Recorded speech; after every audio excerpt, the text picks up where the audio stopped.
ಕೊಳಕಾದ ಮಿಕ್ಸಿಯನ್ನು ಈಸಿಯಾಗಿ ಪಳ ಪಳ ಹೊಳೆಯೋ ಥರ ಕ್ಲೀನ್ ಮಾಡ್ಕೋಬೋದು. ಯಾವ ಥರ ಅಂಥೇಳಿ ಈಗ ನೋಡೋಣ ಬನ್ನಿ. ಮೊದಲನೇದಾಗಿ ನಾನಿಲ್ಲಿ ಬೇಕಿಂಗ್ ಸೋಡಾ ತೊಗೊಂಡಿದ್ದೀನಿ. ಅದ್ರ ಜೊತೆಗೆ ಸ್ವಲ್ಪ ಶಾಂಪೂನ ಸೇರಿಸ್ಕೊಂಡಿದ್ದೀನಿ. ಯಾವ ಶಾಂಪೂ ಬೇಕಿದ್ರೂ ಹಾಕ್ಕೋಬೋದು. ಅದ್ರ ಜೊತೆಗೆ ನಿಂಬೆಹಣ್ಣಿನ ರಸ, ಒಂದು ಚೂರು ನೀರನ್ನು ಹಾಕಿ ಚೆನ್ನಾಗಿ ಮಿಕ್ಸ್ ಮಾಡ್ಕೊಳ್ಳಿ. ಒಂದೊಳ್ಳೆ ಕ್ಲೀನಿಂಗ್ ಲಿಕ್ವಿಡ್ ಅನ್ನೋದು ಸಿದ್ಧ ಆಗಿದೆ.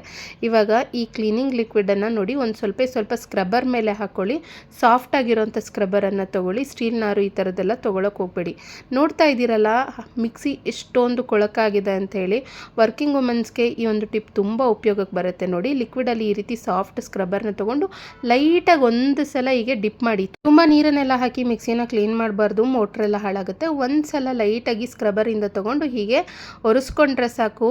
ಶಾಂಪೂ ಎಲ್ಲ ಹಾಕಿರ್ತೀವಲ್ಲ, ತುಂಬ ಚೆನ್ನಾಗಿ ಕ್ಲೀನ್ ಆಗಿಬಿಡುತ್ತೆ. ಮಿಕ್ಸಿ ಹೊಸತರಂತೆ ಪಳ ಪಳ ಅಂತ ಹೊಳಿತಾ ಇದೆ. ಮೊದಲು ಯಾವ ಥರ ಕೊಳೆ ಇತ್ತು, ಇವಾಗ ಎಷ್ಟು ಚೆನ್ನಾಗಿ ಕ್ಲೀನ್ ಆಗಿದೆ. ವಿಡಿಯೋ ಇಷ್ಟ ಆದರೆ ಲೈಕ್ ಕೊಟ್ಟು ಶೇರ್ ಮಾಡಿ.